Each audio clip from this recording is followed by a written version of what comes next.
Quand la terre était jeune, aucun papillon ne volait là et là dans les airs et n'illuminait les jours de printemps et d'été de leurs ailes portant des couleurs de l'arc-en-ciel.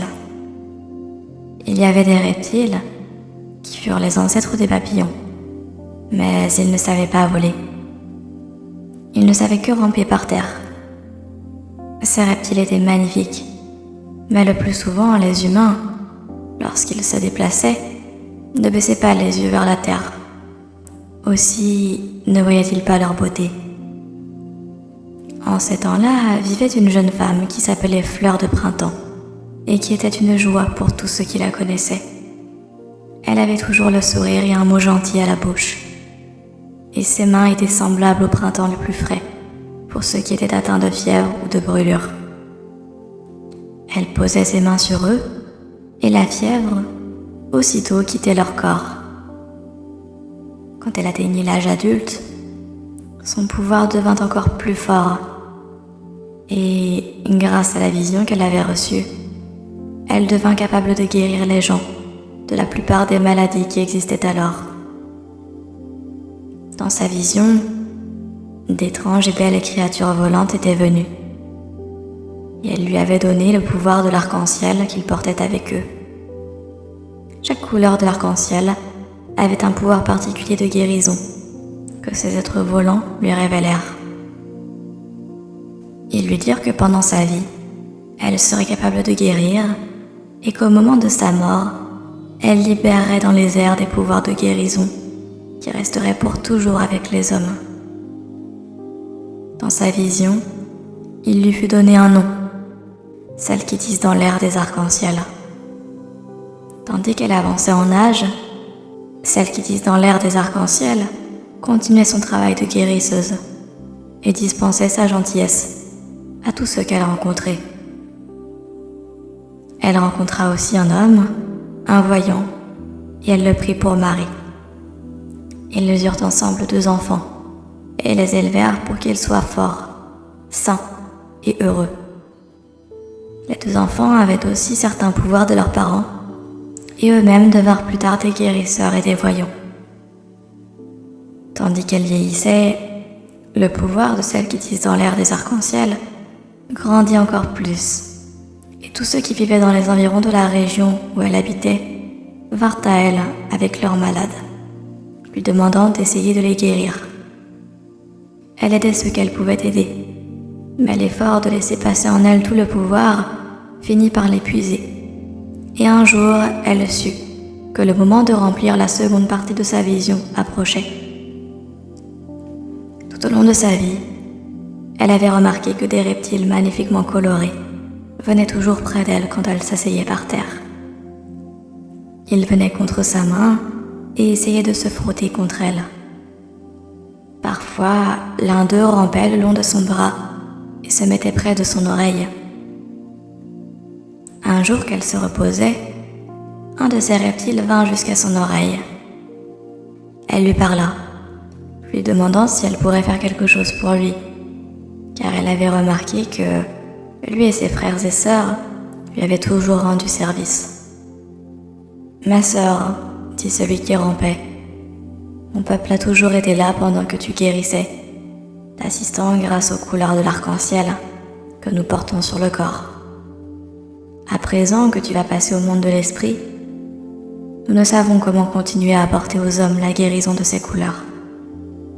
Nous sommes liés à la terre et les gens regardent beaucoup trop rarement par terre pour pouvoir nous voir. Il nous semble que si nous pouvions voler, les hommes nous remarqueraient et souriraient des belles couleurs qu'ils verraient. Nous pourrions voler autour de ceux qui auraient besoin d'être guéris et laisserions les pouvoirs de nos couleurs leur donner la guérison qu'ils peuvent accepter. Peux-tu nous aider à voler ?» Celle qui tisse dans l'air des arcs-en-ciel promit d'essayer. Elle parla de cette conversation à son mari et lui demanda si des messages pourraient lui venir dans ses rêves.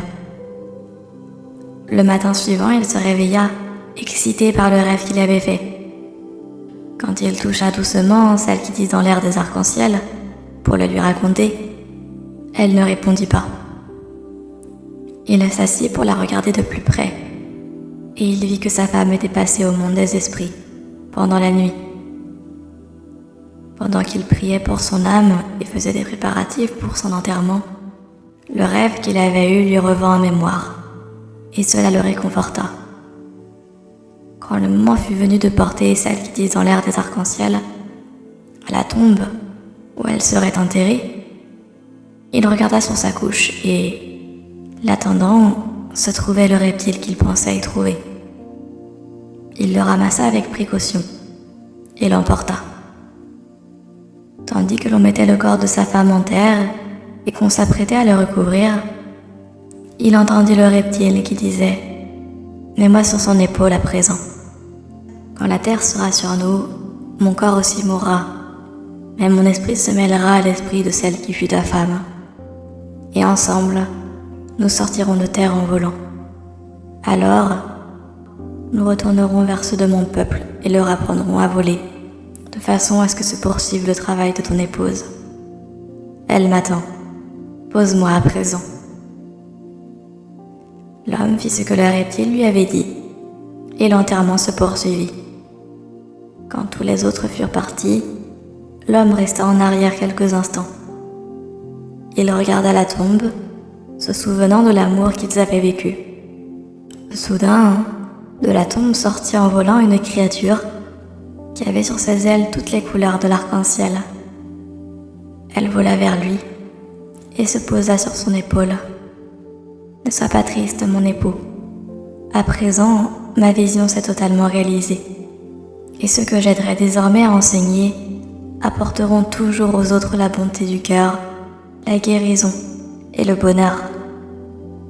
Quand ton heure viendra de te transformer en esprit, je t'attendrai et te rejoindrai. » Quand l'homme changea de monde, quelques années plus tard, et fut enterré, ses enfants restèrent en arrière après que tous les autres s'en furent allés. Ils remarquèrent une de ces nouvelles créatures magnifiques qu'ils appelaient papillons, voltant près de la tombe.